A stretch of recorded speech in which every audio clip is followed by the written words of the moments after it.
চাঁপাইনবাবগঞ্জের শিবগঞ্জ উপজেলার কালীগঞ্জ খোঁজপাড়া গ্রামের একটি আমবাগান থেকে পরিত্যক্ত অবস্থায় একটি বিদেশি পিস্তল, দুটি ম্যাগাজিন ও 2 রাউন্ড গুলি উদ্ধার করেছে পুলিশ।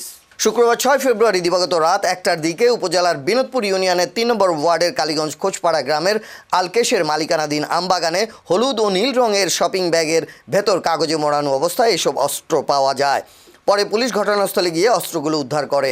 শিবগঞ্জ থানার অফিসার ইনচার্জ হুমায়ুন কবির জানান, শিবগঞ্জ সীমান্তবর্তী এলাকা হওয়ায় আসন্ন নির্বাচনকে সামনে রেখে গোয়েন্দা তৎপরতা জোরদার করা হয়েছে। এরই অংশ হিসেবে তাঁর নেতৃত্বে পুলিশের একটি দল অভিযান চালিয়ে এসব অস্ত্র উদ্ধার করে।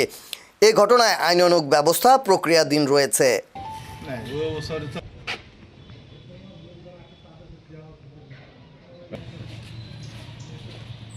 সংবাদ গত রাতে গোপন সংবাদের ভিত্তিতে জানতে পারি যে বিনোদপুর ইউনিয়নের 3 নম্বর ওয়ার্ডের কালীগঞ্জ খোঁচাপাড়া গ্রামের জনক আলকেশের আম বাগানের ভিতরে ওই আপনার একটা ব্যাগের ভিতরে ওই একটা বিদেশি পিস্তল, যেটা যার গায়ে লেখা আছে মেড ইন ইউএসএ, সানমুকা ইন্ডাস্ট্রিয়াল, এবং তার গায়ে মেড ইন ইউএসএ লেখা আছে।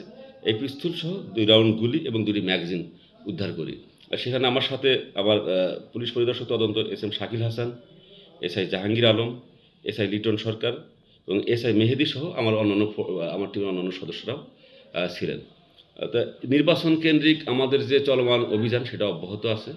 অস্ত্র উদ্ধার, মাদক উদ্ধার এবং যারা সন্ত্রাসী কার্যক্রম করতে পারে সেই অভিযান যেহেতু আমাদের চলমান, সেই অভিযানেরই একটি অংশ হিসাবে আমরা কালকে রাতে গোপন সংবাদের ভিত্তিতে এই যে আপনাদেরকে যে অস্ত্রের কথা বললাম সেটা আমরা উদ্ধার করতে সক্ষম হই। হ্যাঁ, এটা যেহেতু একটা বর্ডার এরিয়া, সীমান্তবর্তী থানা হতে পারে, সেরকম বর্ডার দিয়ে ক্রস করার একটা সম্ভাবনা তো থাকেই।